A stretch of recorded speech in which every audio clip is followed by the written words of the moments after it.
ایک یہ کہتے ہیں کہ بعض اوقات یہ جو ٹن ڈبے والے ہوتے ہیں یہ چیزیں لا کے ہمیں دیتے ہیں، ایک کاٹ کباڑ والے جو کام کرتے ہیں، تو اس میں شراب کی بوتلیں بھی آتی ہیں۔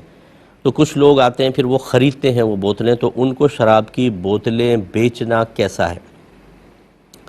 دیکھیں، شراب کی خالی بوتل جو ہے فی نفسی ہی اس کو تو آپ بیچ سکتے ہیں، اس کا استعمال کوئی کیا کر رہا ہے یہ آپ کا ہیڈک نہیں ہے۔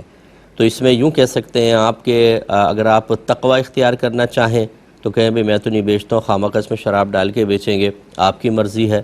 اور لیکن فتویٰ اسی پر ہے، یعنی شریعت کی بالکل اجازت ہے کہ آپ کسی برائی میں تعاون کی نیت نہ کریں۔ شیشی ہے آپ بیچ دیں، اس میں جو چاہے کر کے آپ دوسری شیشی بیچیں، اس میں بھی جا کے کوئی شراب ڈال کے کر سکتا ہے۔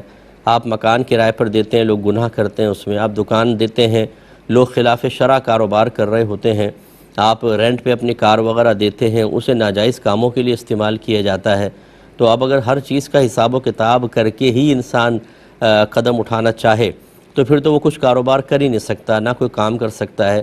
لہٰذا شریعت نے ہمیں دوسروں کے کاموں کا یا ان کے ارادوں اور نیتوں کا مکلف نہیں بنایا ہے۔ آپ اچھے ارادے کے ساتھ کریں، سامنے والا مس یوز کر رہا ہے اس کا ہیڈک ہے، ورنہ تو پھر گن وغیرہ نہیں بیچنی چاہیے، چاقو وغیرہ نہ بیچیں، شاید کو قتل کر دے، شاید کو گن پوائنٹ کے اوپر موبائل چھینے۔ یہ ہمارا ہیڈک نہیں ہے، وہ کرنا چاہے اس کی مرضی ہے۔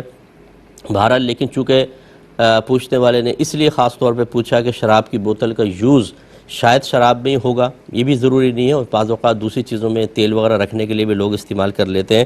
تو بہرحال بیچنا شرعاً جائز ہے، نہ بیچیں تو بہتر ہے۔